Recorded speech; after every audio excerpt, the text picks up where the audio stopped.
Hello, everybody, and you are very welcome to this episode of Successful Perspectives. Successful Perspectives, of course, is when we deep dive into the topic of leadership with a personality from our very selective network, Boardroom by EMIR. I am delighted to be joined by one of our members and one of our friends, Amit Vyas. Amit is the CEO of Nexa, which of course is a digital marketing agency here in Dubai, but they have offices here in the UAE, in the UK, and the US of A. Amit, it is wonderful to have you here with me today. Let me jump in with my first question, and that is, if you were to describe your business philosophy and the main tenets of this business philosophy, how would you do that for me?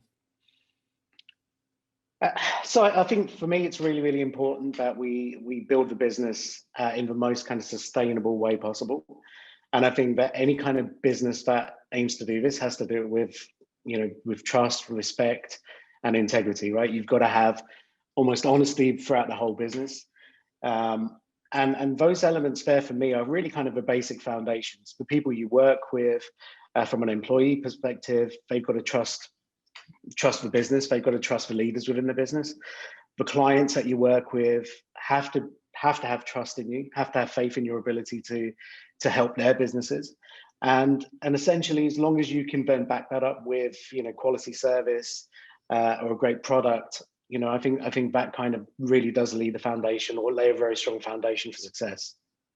And tell me what this might look like if I'm a client walking into your office, right? I sit down and I say, okay, build me a super duper amazing new app. Right. So I think the biggest first question that we'd ask is Trevor, why do you need that app? Right? How is it going to help your business? How is it going to help you grow your business? What are your kind of objectives with this? What we don't do is turn around and say, brilliant, how much have you got to spend, right? For us, it's, and again, it comes back to being honest and operating with integrity. I don't want to take your money and build you something that you don't need, right? That's something that's not going to have an impact on your business, because you may not even realize it's not going to have an impact, but you might come and talk to me 2 years down the line saying, that didn't work for us. And if I could identify that from a very early stage, then I'm doing you a disservice by not telling you straight off, right? And saying, look, it's not going to work. And in a place like the UAE, I think, and I know you're not doing this from a cynical, selfish perspective, but a place in the UAE, this actually makes great business sense, because in Dubai at a certain level, the dots start to connect very quickly. It can be quite a small place. So I think focusing on that, ultimately what it boils down to is reputation, right?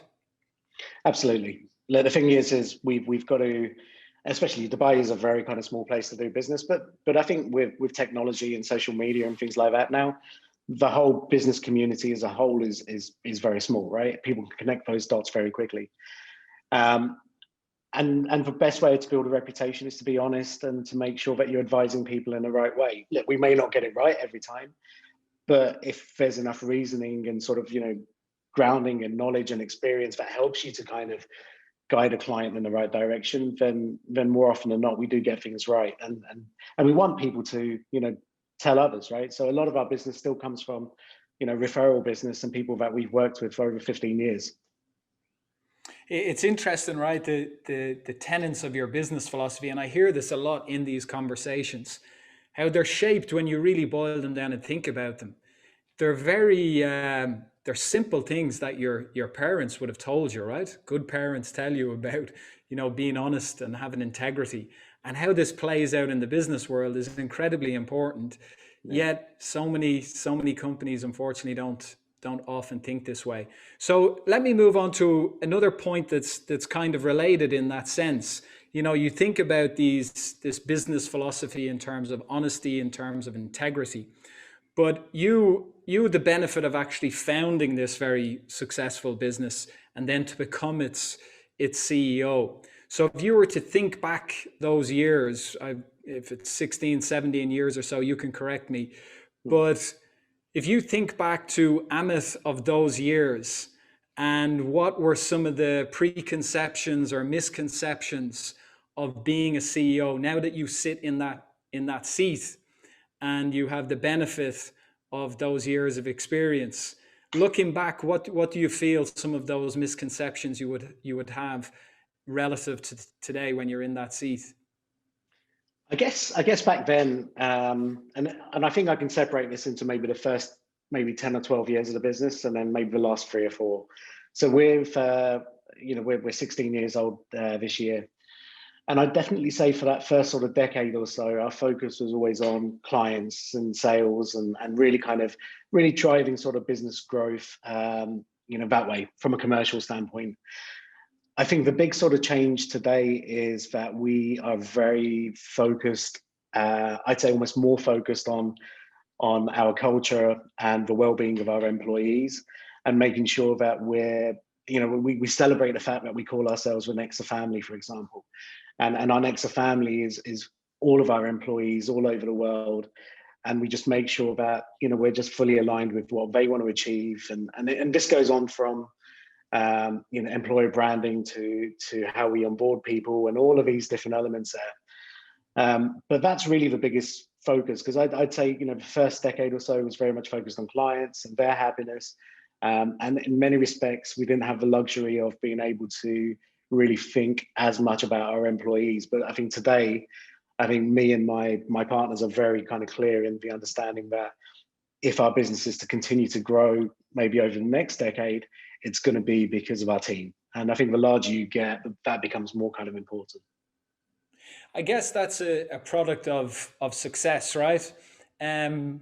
Over the focus naturally for the first decade is grow the business, or else you can't really look after anybody. But I'll put this question to you, to think back, if you had the benefit of this experience all those years ago, would you have had more focus on the employees and that element of the culture? Or do you just feel that, look, that was a necessity, and it was what it was in a way? You had to grow the business in order to have the luxury of creating a culture.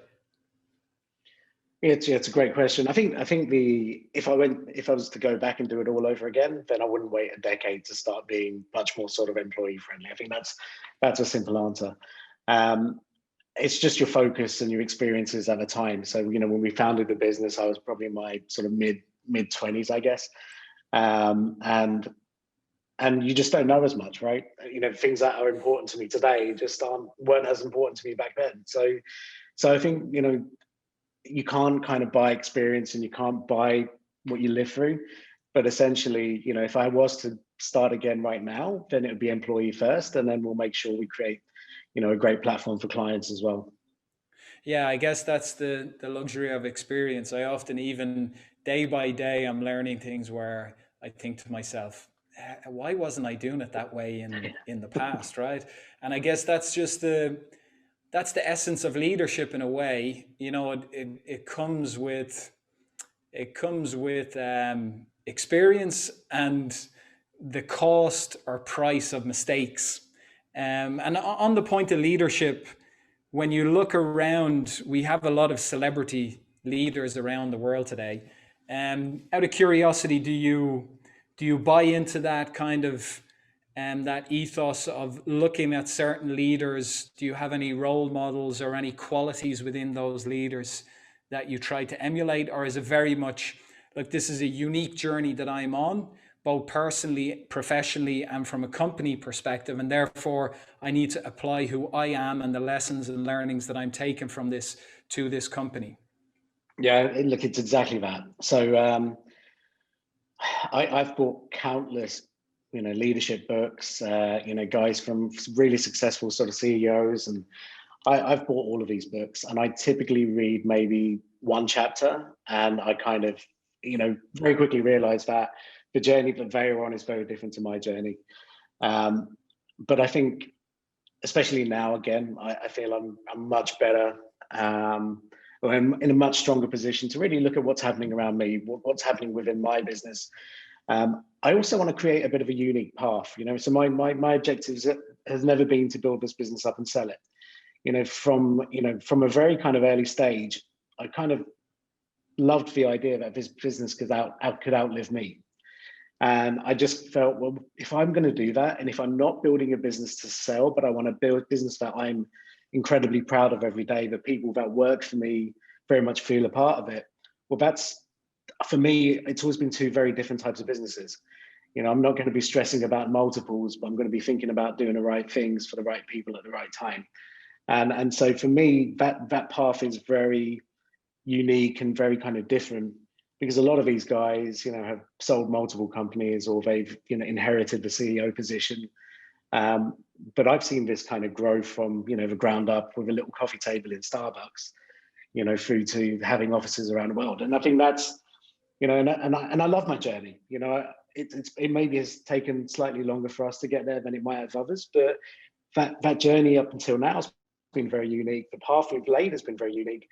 And I feel as if we try to go down somebody else's path now moving forward, I think perhaps we'll be doing ourselves a disservice, So it's, it still excites me every day that I don't know everything. Like you said, still learning every single day. And for me, that's what makes this still kind of interesting, and why I'm still passionate about it. I love that point. This is the great thing about these conversations, because I love that point, being a business owner of myself, the idea of creating something that could outlast you. And if I'm honest, I hadn't thought about it in that context. And it very much resonated there in my mind as you were saying it. Why do you feel, if you want to dissect or analyze yourself for a second, which is always difficult, why do you feel that was your journey, in terms of, look, I never have an intention of selling this business, which from a business owner's perspective is always an option, not necessarily what everybody does, but it's always an option. Do you have any clues? Why do you think that you were always very adamant of, no, this is something I want to build up? I think it's because I'd say we've always been very innovative in terms of how we've done things in this business. So we've never looked at another agency and said, okay, this is what we want to do. And I think because of that, we can still make everything we do very exciting. And I think because we don't have those kind of restrictions, we don't have, any kind of corporate powers that are kind of, putting pressure on us to do things in a certain way. That flexibility, as long as we maintain really kind of sound business foundations and fundamentals, then actually there's no reason why we need to change that, right? As long as people within the organization are being rewarded, I think that really helps. And then just the second part of that, I think it comes down to my partners, right? So I've got 4 partners in the business alongside myself. And I think it was when I had that kind of very clear realization that I wanted this business to just, grow and sustain itself and potentially outlive me, I kind of threw that proposition out to the other guys and said, look, guys, this is where my head's at. And if you guys aren't maybe on the same path and you want to look for an exit, then cool, maybe I'll buy you out, right? Have a think about it. And if we're aligned, let's really just build a business that all of us can be proud of. And in 20 years' time, it's its own beast. Perhaps we've even moved on, it's a digital business after all. And I don't think there's any fun in, old 60-year-olds running a digital company. So, but if we've still got, a business that's there, which is just doing everything that, following in the same sort of footsteps, with the same kind of beliefs and foundations that we created, what's better than that, And that was, and everyone, and in all honesty, I said to them, why don't you take a couple of days to think about it? And then within 10 minutes, everyone was like, no, fully on board with this. And for me, that was like, I'd say probably the biggest moment in the last maybe 10 or 12 years in this business, because it just allowed me to then say, right, this is how we now build the business. And it illustrates a lot that it took 10 minutes for all these partners to come back with the same decision, right? There's some kind of magic sauce there. I would also say that I'm sure you'd be a very cool 60-year-old, so I wouldn't worry about that. But think about this point of being 60, right? Now, obviously not now, but in many, many years in the future when you are 60. But think back over your career, right? And this is the last question I'll ask you in this conversation. So have a good think about it. Okay. Think about you're 60, you're looking back at a slightly younger Amit starting out his career. What advice would you give, or perhaps what is some of the best advice that you've received in your career that you would then apply to your business moving forward? Okay. Yeah, so look, I think first and foremost, one of the biggest lessons I still tell all my kids. So at Nexa, right? So we've got a very kind of young workforce, and one of the things that I kind of say to them is, don't do anything that makes you lose even a second's worth of sleep at night, right? So whatever you do, operate with honesty and integrity, and that was a lesson from my dad, right? So my dad was, and by the way, my dad is one of the partners in the business. So I pulled him out of retirement and said, I need this kind of senior help. And funnily enough, so he's 70 now, and he's still involved in the business, and looks after his own part of it. But essentially, I'd say first and foremost, don't create a business which maybe doesn't support how you want to be, how you want to live, because that extension of work and life doesn't, or that separation of work and life doesn't really exist when you're a business owner. So don't cloudy that up, right? Don't mess that up. And then honestly, on a more practical sense, cash, right?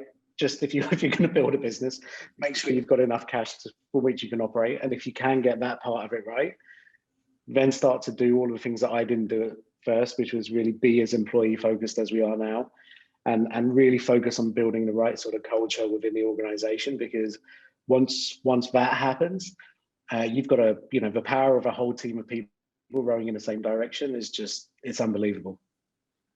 Do you feel that, given that your father was an entrepreneur as well, he came from the business world, do you feel that was advantageous, or the fact that in a way you're molded by the values around you, most certainly, but also what you're exposed to? So the fact that he was an entrepreneur, did that make it very straightforward and simple? Look, I want to start businesses because that's what I know and that's what I see. Yeah, 100%. Actually, both my parents are entrepreneurs, so that for me really helped. I was being pulled into business meetings that I didn't understand when I was 14 years old, because that was Dad's kind of training of me, right? So it was almost a case of, okay, put your suit on, we're going for a meeting, and I'm like, I have no idea what we're going to be talking about. But just those experiences were great, and so yeah, for me that transition was easier. But they still obviously made sure I went to university and did all of those things as well, just in case it didn't work. But yeah, I think from an early age, this is what I wanted to do. Amit, thanks so much for joining me for this conversation. It was really fascinating and I really appreciate it. To our members of the network and our broader audience, thank you very much for tuning in. Our next conversation on successful perspectives will be coming up soon. So tune in. Thank you and goodbye.